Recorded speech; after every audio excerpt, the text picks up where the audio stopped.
Fala galera, tudo bem? Eu me chamo Adam Costa e continuamos na nossa jornada lançando um olhar sobre a produção fotográfica na Amazônia Internacional. Na aula passada nós falamos sobre o Peru. Se você não acompanhou a aula, eu vou deixar o link aqui na descrição do vídeo. Bom, na aula de hoje a gente vai falar sobre a Venezuela. Quando a gente fala da Venezuela, além do Hugo Chávez, o que mais você lembra? Quer saber mais? Cola aí que a gente vai já descobrir.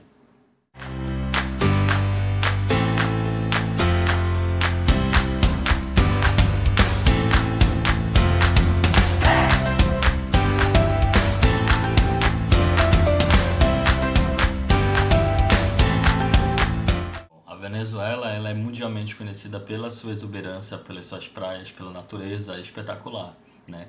Então, na aula de hoje a gente vai falar um pouquinho sobre esse histórico, conhecer um pouquinho da tradição e da história da Venezuela para a gente começar a traçar linhas, né, que conecte a Venezuela histórica à produção fotográfica contemporânea.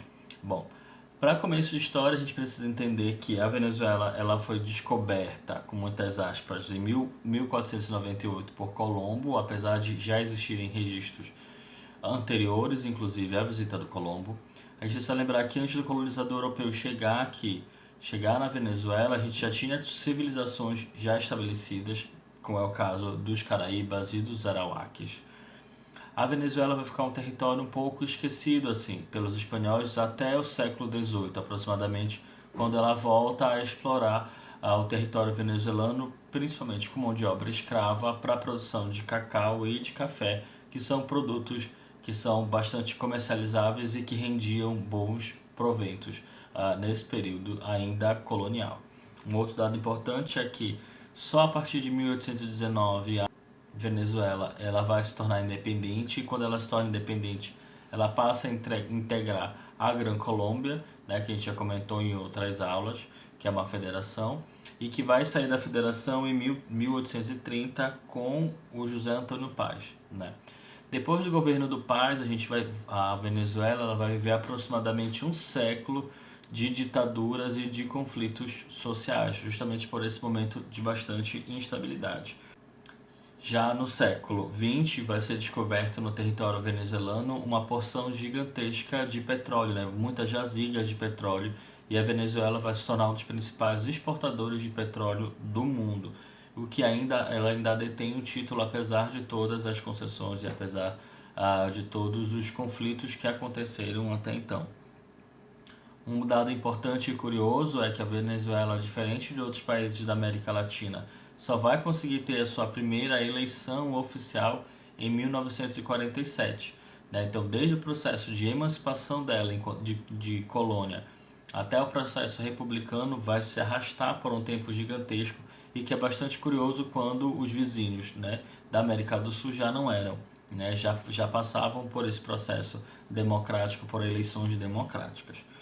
Um outro dado importante também que vai ser na década de 80, por conta de conflitos sociais, a gente vai ter um acirramento e o aumento dos levantes populares. Dado importante é que a gente precisa lembrar que a partir da década de 80 a gente vai começar a ter vários levantes contra o governo do Andrés Pérez, que era presidente até então, que provocou grande insatisfação popular por conta de vários processos de corrupção, quando ele vai ser deposto futuramente por um rombo de mais de 17 milhões dos cofres públicos. Né? Então, a Venezuela ela vai passar por momentos de bastante instabilidade e vai ser justamente nesse momento, nesse lugar de instabilidade, que vai ser o terreno perfeito para chegar ao grande salvador, né? O grande salvador chamado Hugo Chávez. Né? O Hugo Chávez é um militar que estava extraditado, anistiado, e no processo de anistia ele acaba sendo eleito presidente da Venezuela, onde 4 anos depois passa por uma outra tentativa de golpe para que ele saia do poder, mas por conta de pressões populares ele volta ao cargo de presidente, onde ele vai continuar graças a um plebiscito popular que dá maioria, né, da votação popular para que ele permaneça no cargo. Isso é um dado bastante importante. Quando Chaves se reelege presidente, ele acaba conseguindo uma grande comoção popular, né? Vai ser uma marca, inclusive, do governo Chaves, que é um governo populista, né? E por conta de ser um governo populista, por agradar muito aos pobres, ele vai fazer justamente o movimento contrário, né? Ele vai desagradar o empresariado e que vai começar a criar esse cabo de guerra aí com relação ao governo do Chaves.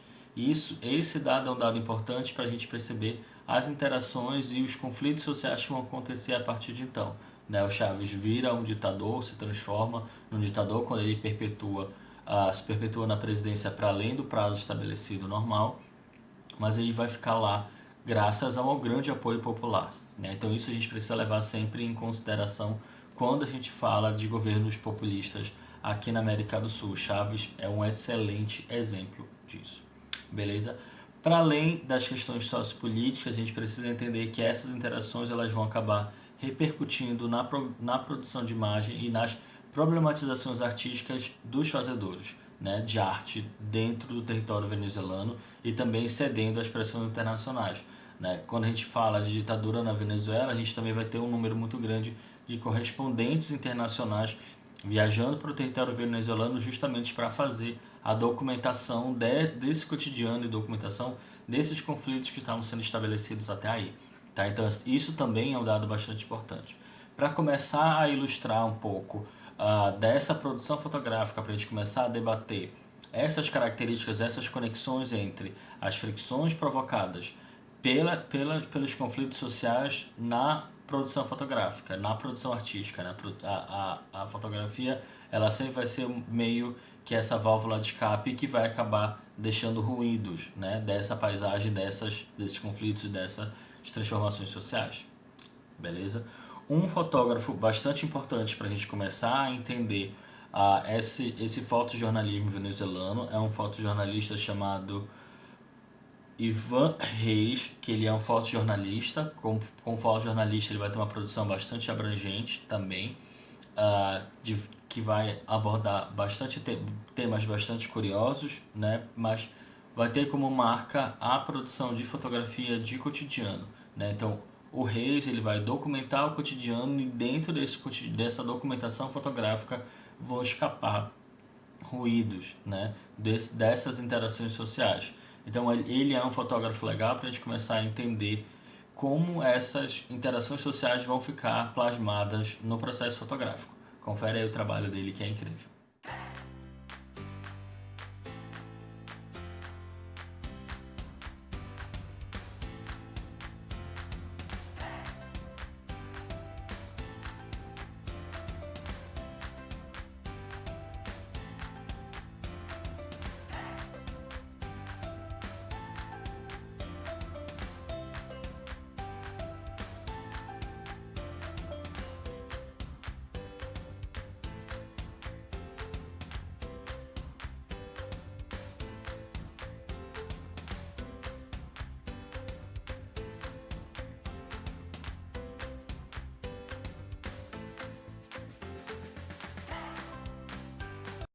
Legal, né?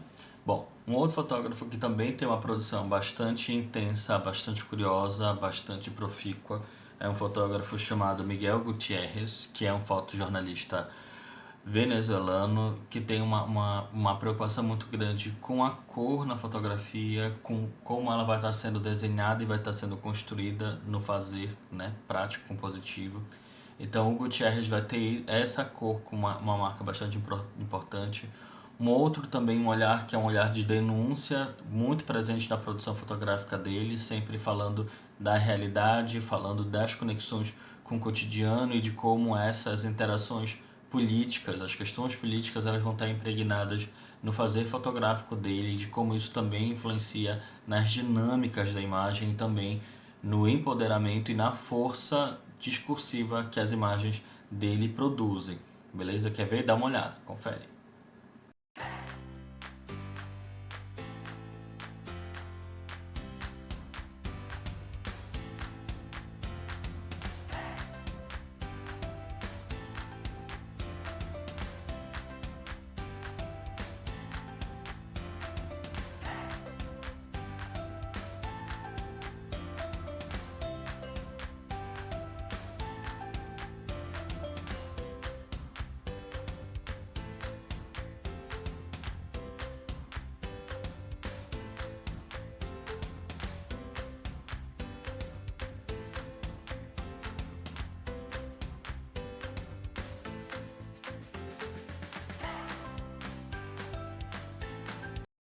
Fotógrafo que também tem uma produção bastante interessante, chama Lene Ruiz. O trabalho do Lene Ruiz também é muito pautado na cor, mas ele também tem uma outra camada que é interessante, que é uma camada mais cinematográfica. Então o olhar do Lene acaba tendo essa pegada, tendo essa dinâmica maior, né, dessa concentração maior na narrativa e no poder narrativo que a imagem tem. Então o trabalho dele fica muito também nesse limite de linguagem, que também é uma coisa bastante interessante, porque a gente sempre fica esperando um segundo movimento da imagem, o que é bastante legal em termos de conceito, em termos de ideia, que isso acaba deixando, né, o fruidor mais instigado a querer saber mais, a querer procurar mais. Quer ficar curioso também? Olha aí como é incrível o trabalho desse cara.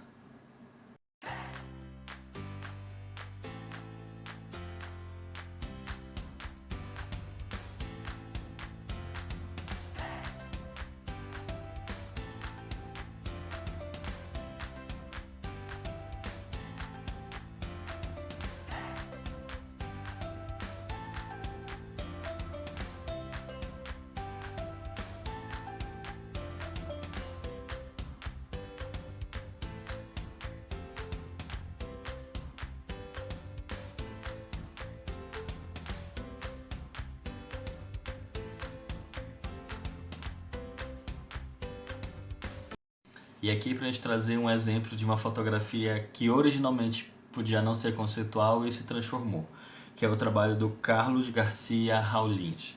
O Carlos Garcia Raulins tem uma série que chama O Peso do Dinheiro, né? Essa série é uma série que traz características bastante interessantes para a gente pensar e analisar a questão compositiva da fotografia, porque ele vai provocar na construção da imagem uma coisa que a gente chama de redundância de produção. O que seria isso? Ele constrói basicamente o mesmo cenário com pouquíssimas variações, e essa redundância, essa repetição, ela vai reforçar e vai validar o discurso narrativo, o discurso poético dele enquanto fotógrafo. Então é uma série bastante potente, bastante contundente no sentido sociopolítico, porque ela consegue, a partir desse olhar fotográfico, dar uma maior dimensão do valor do dinheiro e das questões relacionadas à inflação e ao poder aquisitivo, que também são dados bastante importantes. Então ele faz uma crítica, é uma fotografia que faz uma análise política, sociopolítica, fala das questões sociais sem necessariamente estar falando de miséria propriamente dito, mas esses intertextos eles vão estar presentes na imagem. Quer ver? Olha aí como é bacana.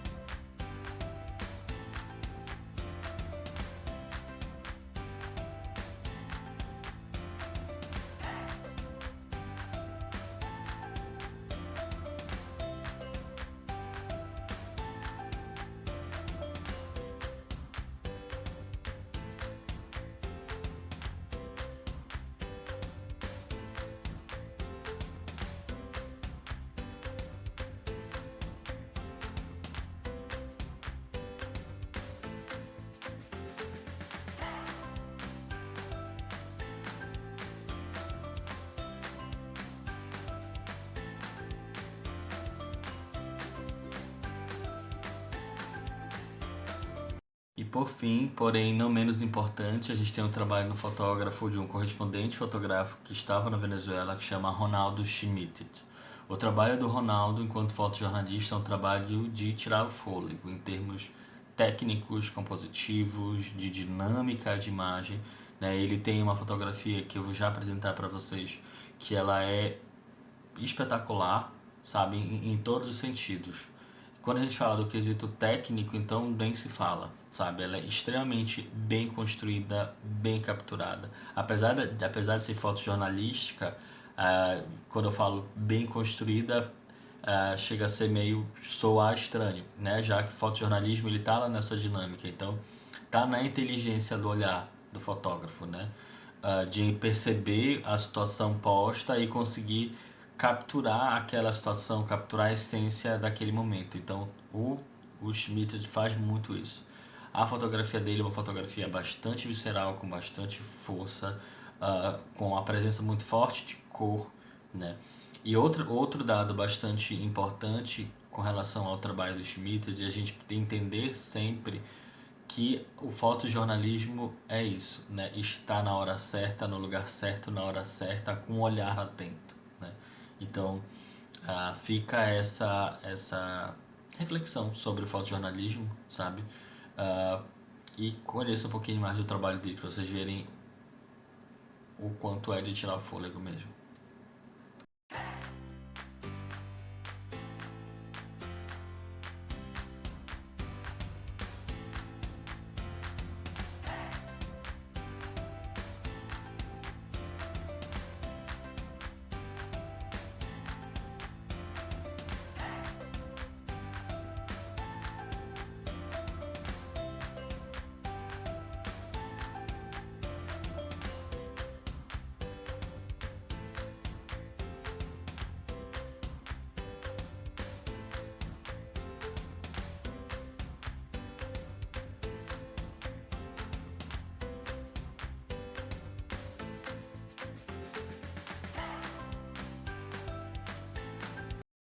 Bom, se você não conseguiu anotar o nome, não se preocupe, eu vou deixar na descrição do vídeo os dados relacionados a todas as referências que a gente falou na aula, né? Nome dos artistas, links para acesso a redes sociais e tal, porque isso também é bacana para a gente conhecer um pouquinho mais. Lembra que a gente falou que a aula ela é um recorte dessa produção, então cada um também vai se identificar de alguma maneira, de maneira particular com a produção de cada um desses artistas e tem uma produção muito maior que essa dentro da Venezuela, né? Então, a gente vai fazer o nosso bate e volta só para saber se você realmente aprendeu tudo que a gente falou na aula de hoje.